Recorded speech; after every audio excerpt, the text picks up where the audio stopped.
Hey, it's Melita the therapist here with another segment of Spilling the Tea in Therapy. Hope you got your tea, got mine, one of my favorite mugs you see all the time. So I have my tea. A lot of people ask, well, what are you drinking? I love tea. This one happens to be a blueberry white tea. It's so good. Put a little honey in there. Great. But today, the main focus is, our topic for today is anger. Decoding your anger. It is something to decode. It can be very layered and a complicated thing, but it doesn't have to be. And I think we just need some steps to help us with it so that we can manage it. Now, one of the things I will say is anger is an emotion that we all have. We all have gotten angry before about something, someone, some situation. However, these 4 steps is geared towards those who may be in a higher category of anger. And I want to give you these 4 steps to kind of help you reevaluate yourself and how you perceive things and how you go about handling things. All right, sis? So we're trying to get you all the way together this year, okay? We've been talking about emotions before, but we're specifically going to focus on anger. In my practice, I see quite a few people who deal with anger as one of their strong emotions. And so I just wanted to share a little bit in the mental health lab I call my office. So you get a little bit of inside information to help you without being in my chair. All right. So our first thing in decoding our anger is stop being in denial. I mean it. When you are a person that has a lot of people come to you, you just angry all the time. You just tripping. Why are you going off like this? You constantly hear it, but you ignore it, or you say, it's them. No, it's you. You hear it over and over from people who are close to you, people who are distant. You keep hearing that same kind of story, and we're saying that it's not us. Okay, we got to stop being in denial. Let's halt for a minute and focus in on that. Don't be in denial about you getting angry. It's a little bit much. When people say you too much, or it's like walking on eggshells with you, or I don't know which Sheila I'm gonna get today. All of these are phrases that should be a yellow, if not red flag for you that, hey, I have a pattern here. And people are renaming my emotion of anger. They're calling it Sheila. They're calling it all these names and phrases, and I have yet to deal with it. Let's get out of the denial seat, okay? So that's our first step today. Everybody gets a little frustrated. Everybody has some valid reasons why they may be upset. But when we fly off the handle, people cannot recognize you. You're blacking out. We're seeing red. Okay, when are we going to say when? This is my question to you. So today we have to stop being in denial about that anger. So that we can deal with it. We can't go on another day this year where someone has to check us about our anger, and we blow up about them checking us, and we don't blow it up about something else. It's just too much, sis. Okay? Let's get it. It's not cute. Let's get it in order, all right? We should never let anyone or any situation get us out of pocket. And you know what that means. Meaning we should not allow someone to control our stability. We are in control of that. And so we're going to talk a little bit about that in depth. But the first step is stop being in denial. You've heard these phrases over and over. It's time. Or they look at you, well, no. Let's get it in order, all right? So the second thing is to understand what is really to understand what emotion is really behind our anger. That's what we have to gauge. I usually do this analogy with my clients is, everybody, not everybody, but I like, Marvel movies. There's a, DC comic and Marvel battle in my home.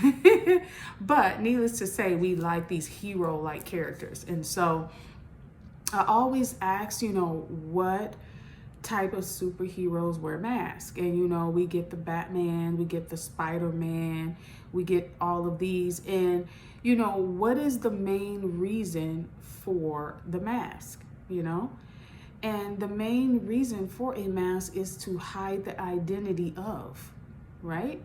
So I like to say that anger is a mask, M-A-S-K, emotion, because it really hides other vulnerable emotions behind it, okay?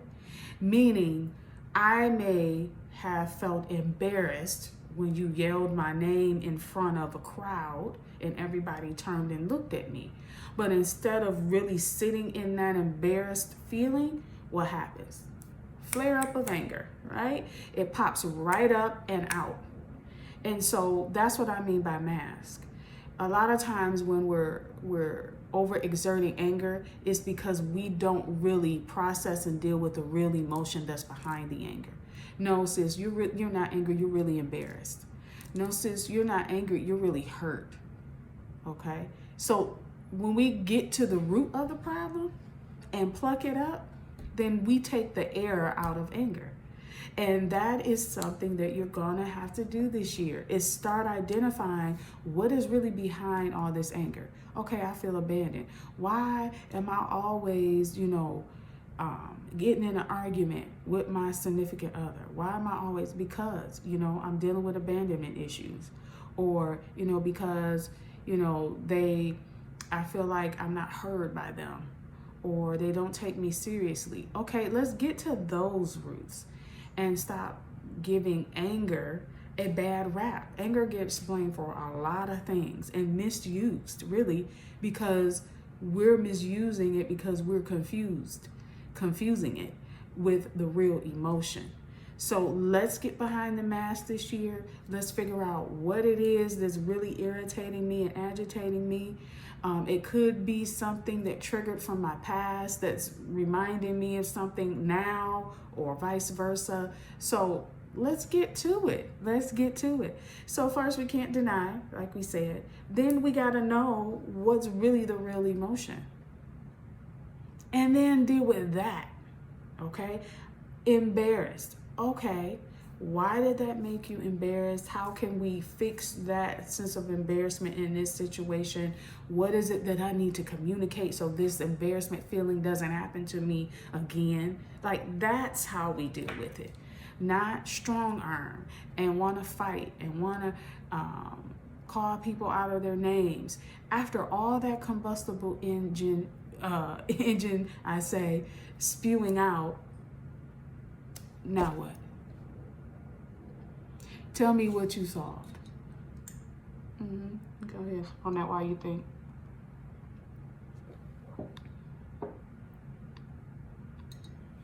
What did you solve?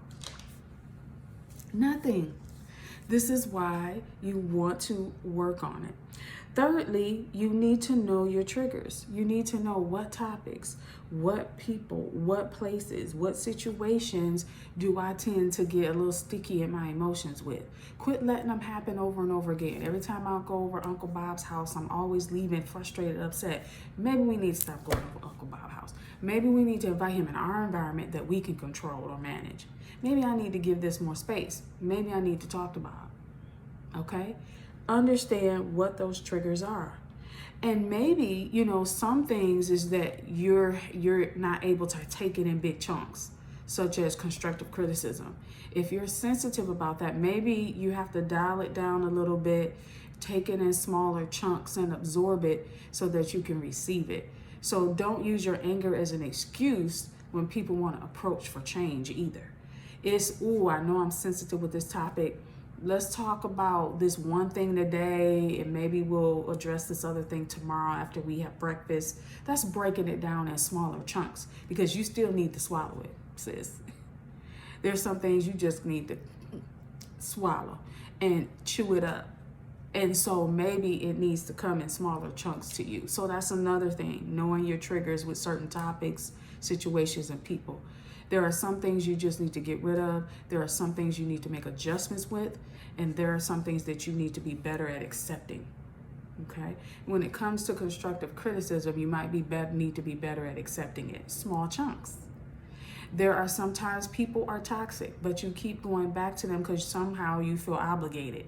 You need to cut that off, right? You know, you're always frustrated when you get marked down for being late to work. Okay, I need to make an adjustment.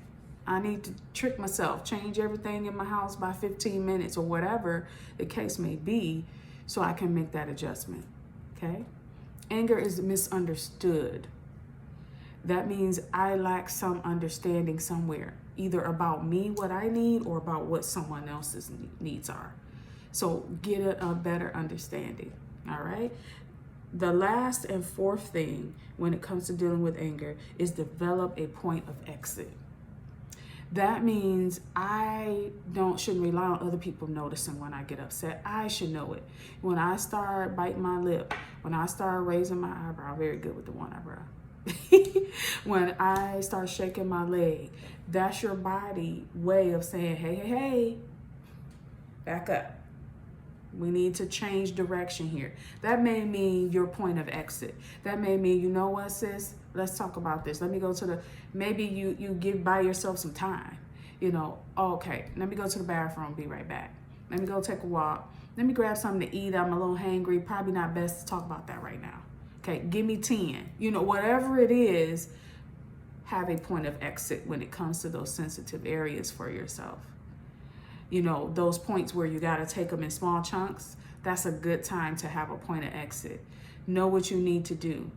If you are aware of places, persons, situations that kind of trigger you, then be prepared with your point of exit ahead of time. Don't be caught off guard on stuff you already know.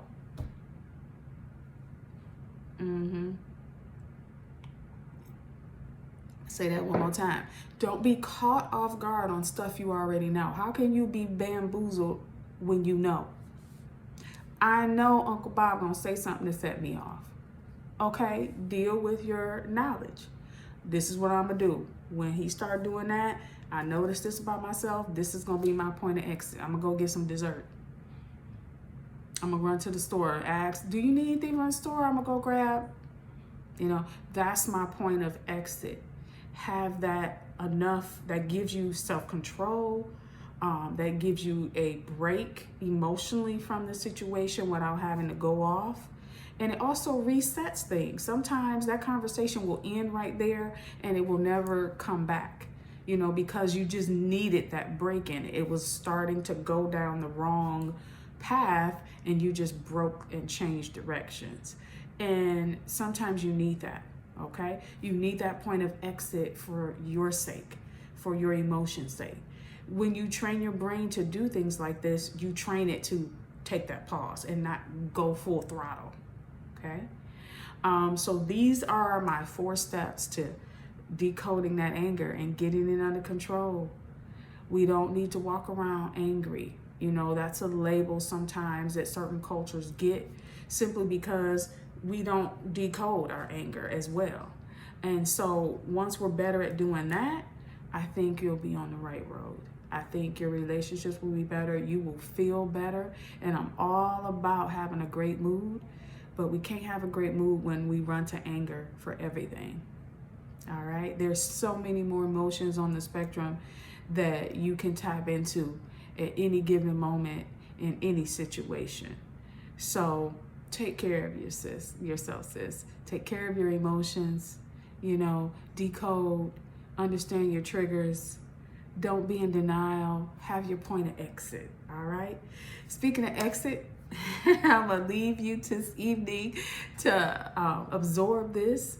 And I hope you enjoyed it. I hope it's something you can implement right away. Please subscribe and like this video and share it with others so they can get this information too, sis, so they can be their best this year.